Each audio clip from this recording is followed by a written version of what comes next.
Welcome back to Canada Policy Desk, your trusted source for the latest immigration updates and policy changes that directly impact your future in Canada. If this is your first time here, make sure you subscribe and hit that notification bell, because today we have breaking news that could completely transform your immigration journey, and you absolutely cannot afford to miss this. Just when thousands of express entry candidates thought their dreams of Canadian permanent residence were slipping away due to impossibly high scores, Immigration, Refugees, and Citizenship Canada has just thrown open a door that many didn't even know existed. We're talking about a massive development that happened in the latest express entry draw, and if you're not paying attention right now, you could be missing out on the opportunity of a lifetime. In the most recent French language proficiency category draw, IRCC invited 8,500 candidates to apply for permanent residence. Now that number alone is staggering, but here's where it gets absolutely incredible. The minimum comprehensive ranking system score for this draw was just 400 points. Let me repeat that because I know some of you probably think you misheard. 400 points, not 480, not 450, exactly 400. If you've been following express entry for any length of time, you know that this is not just unusual, it's practically unheard of in the current immigration landscape. For months, we've been watching general draws hover in the 520s, 530s, even touching 550 in some cases. Candidates have been desperately trying to squeeze out every possible point, going back to school, scrambling for additional work experience, doing everything imaginable to boost their scores. And yet here we are looking at a category-specific draw that's a full 130 to 150 points lower than what we've been seeing in general draws. Now, before anyone panics or gets overly excited, we need to break down exactly what this means, who this applies to, and most importantly, what you need to do right now if you want to position yourself to benefit from draws like this in the future. Because here's the reality that nobody's talking about. While everyone is celebrating this 400-point cutoff, the vast majority of express entry candidates are still stuck on the outside looking in, and the reason has nothing to do with their education, their work experience, or their age. It has everything to do with one critical factor that most people are completely ignoring. Let's talk about what makes this draw different from the regular express entry draws that happen throughout the year. Canada introduced category-based selection in May 2023 as a strategic tool to address specific labor market needs and policy objectives. One of these categories specifically targets candidates with strong French language proficiency. This isn't about Quebec immigration, which operates under a completely separate system. This is about the federal government's commitment to supporting and growing Francophone communities outside of Quebec in provinces like Ontario, New Brunswick, Manitoba, and even British Columbia and Alberta. The federal government has set ambitious targets for Francophone immigration outside Quebec. They're aiming to have at least 4.4% of new immigrants settling outside Quebec be French-speaking, and they're working toward increasing that percentage even further in the coming years. These aren't just nice-sounding goals that get mentioned in press releases and then forgotten. These are firm policy commitments that translate directly into invitation rounds like the one we just saw. So who exactly qualified for this draw? To be eligible, candidates needed to be in the express entry pool under one of the 3 federal economic immigration programs. That's the Federal Skilled Worker Program, the Canadian Experience Class, or the Federal Skilled Trades Program. But here's the critical part that separates these 8,500 successful candidates from everyone else. They had to demonstrate strong French language ability with a Canadian language benchmark level of 7 or higher in French. Now, CLB 7 might not sound particularly intimidating if you're not familiar with language benchmarks, but let's put this in perspective. This represents solid intermediate proficiency. It means you can understand detailed spoken French, you can read complex texts, you can write clear and organized messages, and you can participate in conversations on a wide range of topics. It's not native speaker fluency, but it's well beyond basic survival French that you might have learned in high school 20 years ago. Here's where this gets really interesting from a strategic standpoint. You don't need to be perfectly bilingual. You don't need to have grown up speaking French. You don't need to have lived in France or attended French schools. What you need is a CLB 7 or higher in French, demonstrated through approved language tests like TF Canada or TCF Canada. That's it. That's the key that unlocks access to draws with scores 130 points lower than general draws. Think about what that means in practical terms. To gain 130 CRS points through conventional means, you might need to complete an entire additional university degree, which takes years and costs tens of thousands of dollars. Or you might need to accumulate several more years of skilled work experience, which you obviously can't accelerate. Or you might need to obtain a provincial nomination, which is highly competitive and not guaranteed. But language skills? Language skills can be developed in 6 months to 18 months with dedicated study and the right resources. Now, I know what some of you are thinking. You're thinking this sounds too good to be true, or you're thinking that learning French to CLB 7 is impossibly difficult, or you're thinking that these draws are rare flukes that won't happen again. Let me address each of these concerns directly, because the decisions you make in the next few weeks based on this information could literally determine whether you successfully immigrate to Canada or whether you remain stuck in the express entry pool for years watching other people receive invitations. First, this is not too good to be true, and it's not a fluke. IRCC has been conducting French language category draws regularly. The commitment to Francophone immigration is written into official immigration policy documents. The targets are public. The government has every incentive to continue these draws because they serve multiple policy objectives simultaneously. They support Francophone minority communities across Canada. They diversify immigration source countries. And they help Canada meet its overall immigration levels while prioritizing specific attributes. Second, achieving CLB 7 in French is challenging but absolutely achievable for motivated candidates. Thousands of people do it every year. The difference between those who succeed and those who don't isn't innate language talent or previous exposure to French. It's commitment, strategic studying, and proper preparation for the specific test format.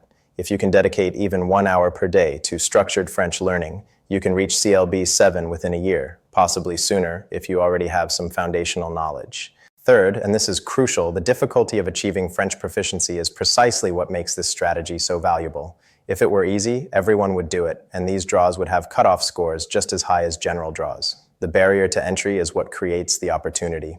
Most express entry candidates will watch this video, think about learning French for a day or two, and then go back to obsessing over trying to gain 5 or 10 CRS points through other means. Meanwhile, the candidates who actually commit to developing French skills will find themselves in a pool with dramatically less competition and significantly lower score requirements. Let's talk about the mathematics of the CRS system, because understanding this is essential to making smart strategic decisions. The comprehensive ranking system awards points across multiple factors. You can earn up to 110 points for your first official language skills, with potential for additional points in the spouse factors category. For a second official language, you can earn up to 24 additional points if you're single, or 22 if you're married, but only if you achieve CLB 5 or higher in all 4 abilities. However, here's what most people don't realize. When you're targeting French category draws, your French doesn't have to be your second language. It can be your first language in your express entry profile, especially if your French proficiency is higher than your English proficiency. And even if you claim English as your first language because your English scores are higher, having French at CLB 7 or higher makes you eligible for these category-specific draws, regardless of whether it's listed as your first or second official language. Let me give you a concrete example to illustrate why this matters. Imagine you're a 30-year-old candidate with a bachelor's degree, 3 years of skilled work experience, and decent English scores at CLB 9. Your CRS score might be around 460 points. That's a solid score. That's better than average. But in recent general draws, that score wouldn't have received an invitation. You'd be waiting and hoping and watching the cutoff scores, knowing you're close, but not quite there. Now imagine that same candidate invests 10 months in learning French and achieves CLB 7 on the TEF Canada test. Suddenly, you're not competing against everyone in the general pool. You're competing only against candidates with French proficiency, and as we just saw, the cutoff for that category can be as low as 400 points. Even if your score hasn't increased dramatically, you've just shifted into a different competitive landscape entirely. But here's what concerns me, and this is why I'm being so direct with you today. Despite this incredible opportunity being right in front of us, the vast majority of express entry candidates will not take advantage of it. They'll watch this video, they'll think it's interesting, they might even look up a French course or two, and then they'll convince themselves it's too hard, it's too time-consuming, or they'll start next month, and next month becomes next year, and next year becomes never. Meanwhile, the candidates who recognize this for what it is, a genuine strategic advantage in an increasingly competitive immigration system, will take action immediately. They'll enroll in French courses this week. They'll download language learning apps today. They'll schedule their TEF Canada exam for 8 months from now and work backward from that deadline. And in the next French category draw, they'll be among the candidates receiving invitations, while everyone else is still talking about maybe learning French someday. The urgency here cannot be overstated. Every month you delay is a month you could have been progressing toward CLB 7. Every month you delay is another draw you're potentially missing out on. Every month you delay is another month that general draw scores might be climbing higher, while French category draws remain accessible. The gap between what you need for a French draw and what you need for a general draw represents the single largest strategic opportunity in express entry right now, and that gap could narrow if more candidates start taking advantage of it. Let me also address another critical point that I haven't seen other channels talking about. This 400-point cutoff tells us something very important about the supply and demand dynamics in the express entry pool. It tells us that there are not enough qualified French-speaking candidates to fill IRCC's targets at higher score thresholds. Think about what that means. IRCC wants to invite French-speaking candidates. They have targets to meet. They need these candidates, and there aren't enough people with the qualifications, which means opportunity for those who position themselves correctly. Compare this to other category draws. Healthcare draws, STEM occupation draws, and trade occupation draws have generally had higher cutoffs, typically in the 430s to 470s range. Because there's more competition in those categories. The French language category consistently shows lower cutoffs because there's less competition. This isn't speculation. This is what the data is telling us clearly. Now let's talk about practical steps, because information without action is just entertainment. If you're serious about immigrating to Canada through express entry, here's what you need to evaluate right now, today, before you close this video. First, look at your current CRS score honestly. If you're below 520 and you don't have a clear pathway to get above that threshold quickly, you need an alternative strategy, and French language proficiency is the most accessible alternative for most candidates. Second, assess your current French ability.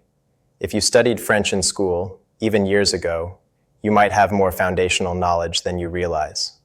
Take a free online placement test to see where you actually stand.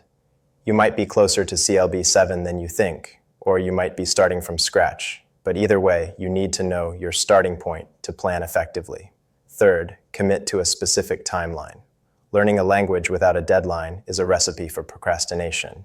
Decide that you will take the TEF Canada exam on a specific date, book that exam if possible, and work backward to create a study schedule. Most candidates can reach CLB 7 with 6 to 12 months of consistent daily study, meaning 30 to 60 minutes per day, not occasional weekend cramming sessions. Fourth, invest in quality preparation resources. This is not the place to cheap out. A good French course designed specifically for TEF Canada preparation, whether online or in person, will save you months of inefficient studying. Language learning apps can supplement your learning, but they shouldn't be your primary method. You need structured instruction that addresses all 4 components of language proficiency: listening, reading, writing, and speaking. Fifth, find conversation partners. This is essential, and it's where most self-studiers fail. You can study grammar and vocabulary on your own, but you need to practice speaking with actual humans to develop fluency and confidence. Language exchange apps, online tutoring platforms, local French conversation groups, whatever you can access, use it. Speaking is often the most challenging component for test takers, and it's one where having a real conversation partner makes an enormous difference. Sixth, understand that this is an investment, not an expense. Yes, French courses cost money. Yes, the TEF Canada exam has a fee. Yes, you'll spend time that you could theoretically spend working or doing other things, but compare that investment to the alternatives. How much does another degree cost? How many years would it take? How much is a provincial nomination worth, assuming you can even get one? Learning French to CLB 7 is one of the highest return on investment strategies available in express entry, period. Let me share something that might motivate you even further. Every single one of those 8,500 candidates who received invitations in this latest draw made a decision at some point to develop their French skills. They weren't all native French speakers. Many of them learned French as adults, specifically for immigration purposes. They made a choice, they followed through, and now they have invitations to apply for permanent residence in Canada. That could be you in the next draw or the draw after that. But here's the hard truth, and I need you to hear this. If you don't take action, if you watch this video and think about it and then do nothing, you will still be in exactly the same position 6 months from now, 12 months from now, watching other people receive invitations while you're still waiting for your score to be high enough. The only difference between the candidates receiving invitations and the candidates still waiting is that the successful candidates took action on information like this instead of just consuming it. I also want to address a question I know some of you have. What if you invest all this time in learning French and then the policy changes or the draws stop happening? This is a legitimate concern, but let's look at it rationally. The federal government's commitment to Francophone immigration is enshrined in policy documents and backed by specific demographic and political considerations. Canada's Francophone communities have strong political representation and active advocacy. The likelihood of this policy being abandoned is extremely low. Even if the specific mechanics of category draws evolved, French language ability would almost certainly remain a valued attribute in any future iteration of the immigration system. Moreover, even setting immigration aside for a moment, French proficiency has inherent value in Canada. It expands your employment opportunities, particularly in government, international business, education, and any field that serves bilingual populations. It's an official language of the country you're trying to move to. The skills you develop are useful regardless of whether they directly result in an express entry invitation, although based on current trends, they very likely will. As we wrap up, I want to leave you with this final thought. The immigration system rewards those who are strategic, not just those who are qualified. You can have an impressive education, extensive work experience, and strong English skills, and still struggle to receive an invitation if you're competing in the general pool. Or you can identify the pathways with less competition, position yourself accordingly, and receive an invitation with a score 100 points lower than the general cutoff. The choice is yours, but it requires action, and it requires action now. If you found this information valuable, do me a favor. Share this video with anyone you know who's in the express entry pool or considering Canadian immigration. This kind of strategic information could literally change someone's life, and sharing it costs you nothing but could mean everything to someone else. Subscribe to Canada Policy Desk if you haven't already, because we'll be tracking every express entry draw, every policy change, and every strategic opportunity that emerges in Canada's immigration system. Leave a comment below and let me know your current CRS score, whether you have any French language background, and whether you're seriously considering developing French skills after watching this video. I read every comment, and I'll do my best to respond with specific advice based on your situation. We're building a community here of people who are serious about Canadian immigration and willing to take smart strategic action to make it happen. Thank you for watching Canada Policy Desk. Until next time, stay informed, stay strategic, and take action on your Canadian immigration goals.